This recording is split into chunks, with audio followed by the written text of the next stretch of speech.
Greetings, everyone. With the students getting their permits within the next few weeks, I wanted to make this quick video and to show you some stuff to do when they first get it, when they first get behind the wheel, which is going to make this whole process almost always much easier than it would have been otherwise. And being that I've been doing this forever, over tens of thousands of lessons, I know precisely what mistakes and deficiencies brand new drivers have, and taking maybe 1 or 2 hours to practice this stuff with your sons or daughters will definitely, like I said, make the whole process easier. Okay, so the first one is basic steering control, and for this you want to go to a big empty parking lot. The bigger and emptier the better, although you may not have a real big one or a real empty one, but any parking lot where you can do what we're doing here will work, okay? And you can see the red line, obviously you can, and that's kind of going to be the desired travel path. You want to practice with your kid until they can do that quite precisely and consistently, okay? And some of you may be thinking, well, how could anybody not do this stuff? That's so easy. Boy, would you be surprised. Here's what's going to happen sometimes, something like this. They'll turn too early, they'll cut across the parking spaces, they'll go over here, and then something like this. And obviously it would be a lot better to have an empty parking lot than a full one. But this is a good place to start, and it's just basic directional control. Now I want to say that probably the majority of the students are going to be able to pick this up quite quickly without any problem. But there will be some that don't pick it up. And this is where you want to help them get over that problem of basic steering control where there's nothing to hit.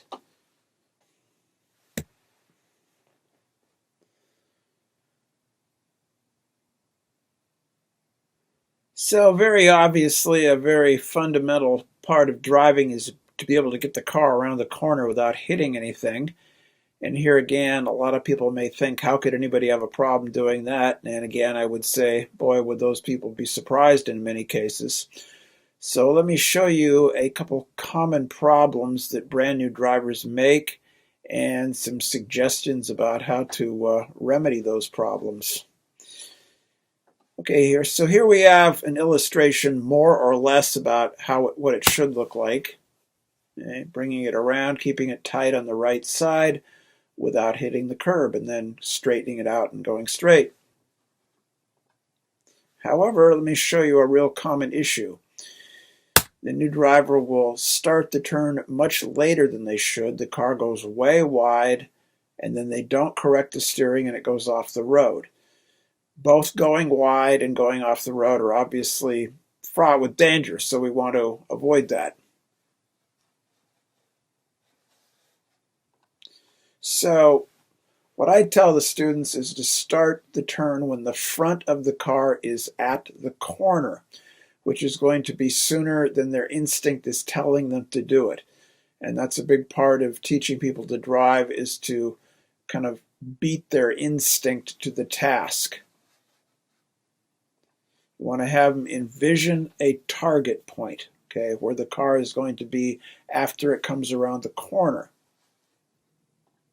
Then also have them draw that mental travel path and then just follow that path to the target.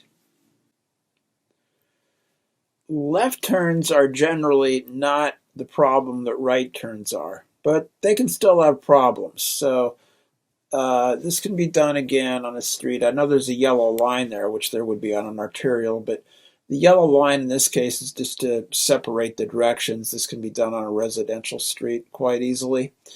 So let's look at the way it should be done. Going around. All right, so if your kid is having a problem with that, like cutting the left turn, again, one of the big solutions, look for the target. Okay, where is the car going to go? It's going to go from the right side where we are now to the right side. And again, it's very helpful to have them kind of draw a mental line toward that target and then steer through that path.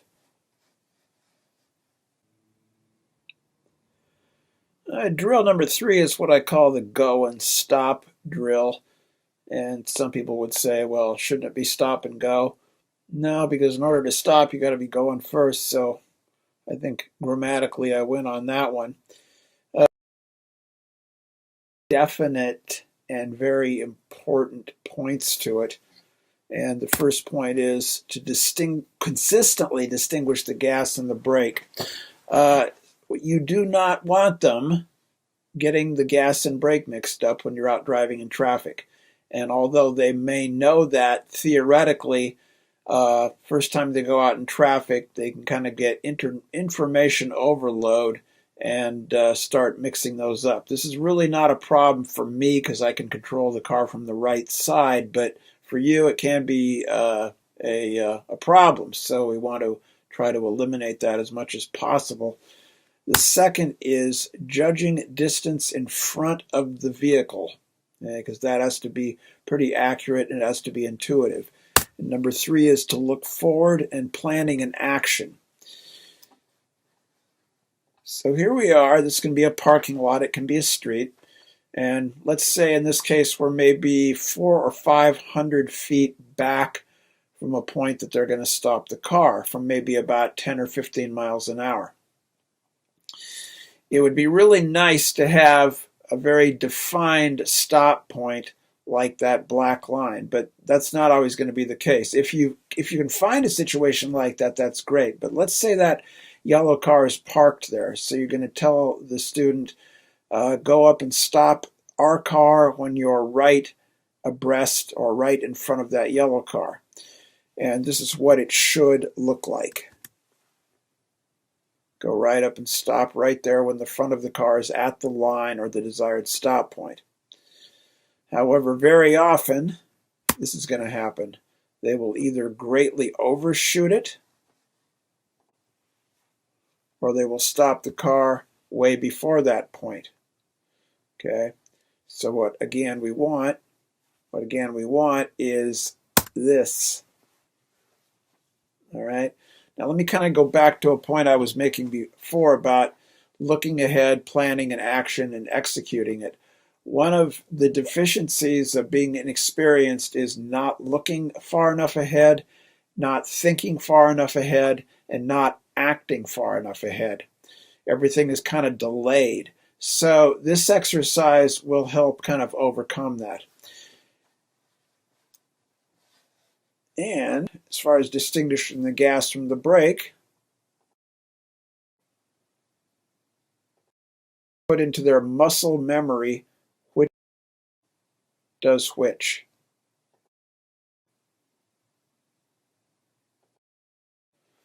And they can think about it all they want, or you can talk about it all they want, but really the only way to develop that muscle memory is to actually do it.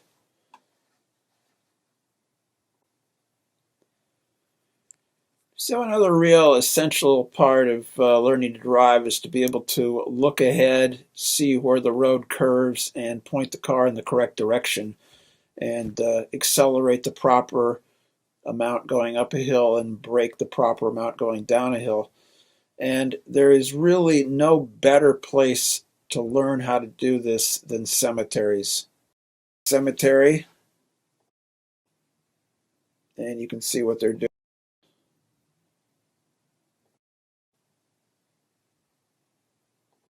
Except, of course, they're not stopping all the time. The way I did this animation, I did it in kind of a hurry.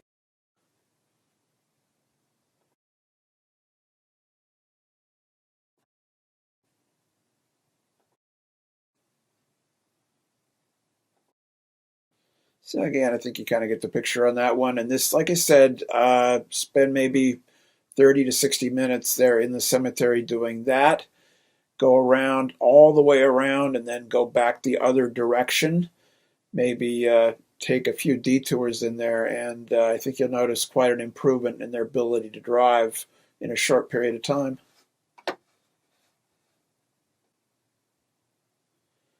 So I'm going to wrap things up here by talking about spatial relations judgment. Basically what that is the driver's ability to intuitively judge how far they are from objects on the outside of the car. Now, if you or I were in that green car, we would have a pretty good idea how far we were from anything on the left, the right, in front, or in back. Maybe not down to the inch, but accurate enough to avoid, problem situations. Now, this is a standard width Seattle residential street. The cars on the top and the bottom, they are parked. And the proper way to drive on these streets is right down the middle, as perfectly centered as possible. That way, if somebody opens a door on either side, you can still make it through.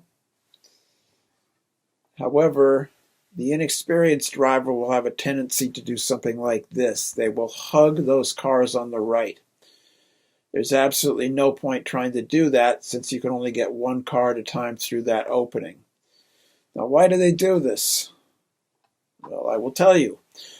Because a very, very, very common characteristic of inexperienced drivers is tunnel vision. In other words, they're staring about 50 feet right in front of the car. Their field of visual attention is represented in that blue area there in front of the yellow car. And they're missing everything else. And they are not intuitively aware of their distance to anything on the right. Okay? So that's one reason on drives I'm very commonly, about every 2 or 3 seconds, pushing the car back over to the left, and then the student keeps drifting to the right. And if I wasn't there to do it, the only way they would know that they were too far to the right is that awful sound of the screeching metal. So spend some time on residential streets where the cars are parked on both sides, which they usually are in this city, and have them practice keeping the car absolutely perfectly centered. But keep in mind, they will have a tendency to pull off to the right. So just keep on pushing them over to the left a bit to keep them centered.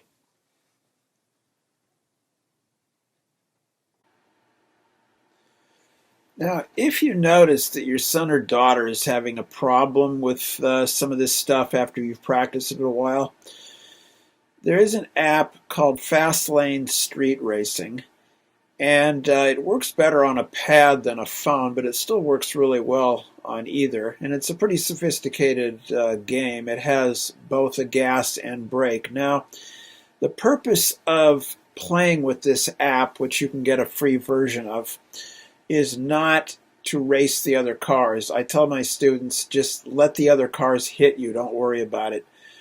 Just have them get the car around the race course once, dead slow, keeping it on the road, and that's it. And then after they can do that, they can kind of speed it up. This is actually much more challenging than really driving. It's actually a lot harder.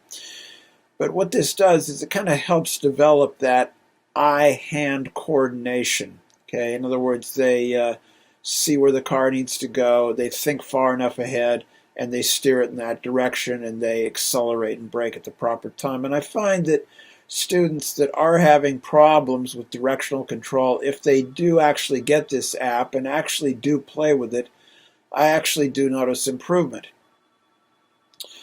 Make sure it's Fastlane Street Racing, not Racer. They are not the same thing. Again, it's Fastlane Street Racing. And don't worry, it does not encourage street racing, okay, but it's actually quite helpful. Now, I also want to say that all this stuff, these drills, which shouldn't take you very long, these are not suggestions. These are requirements, okay? This is mandatory. I want the students to go through this stuff with you before they get in the car with me. Again, in my program, we do not drive around a parking lot at 3 miles an hour. We go right out into the real world right away on the first drive. And students who can't do this stuff because they haven't really practiced it with their parents for various reasons, they don't really get a lot out of the drive. In the parent orientation, I will go through this stuff again in more detail. But as soon as the kid gets their permit, I want you to go ahead and actually do this, all right? If you don't have time, make the time. because it is really important, and you're going to be glad you did it, because once they can master these skills about keeping the car on a travel path and stopping it at the correct point and driving through curves in the cemetery, once you go out on the street with them, it's going to be significantly safer and immeasurably less stressful for you if they can already do this stuff. I mean, face it, you got to learn to crawl before you can walk, and you got to learn to walk before you can run. And so that's what this is about. Okay, thanks a lot for listening. And again, get those permits when they can and get this stuff done. All right, thanks again.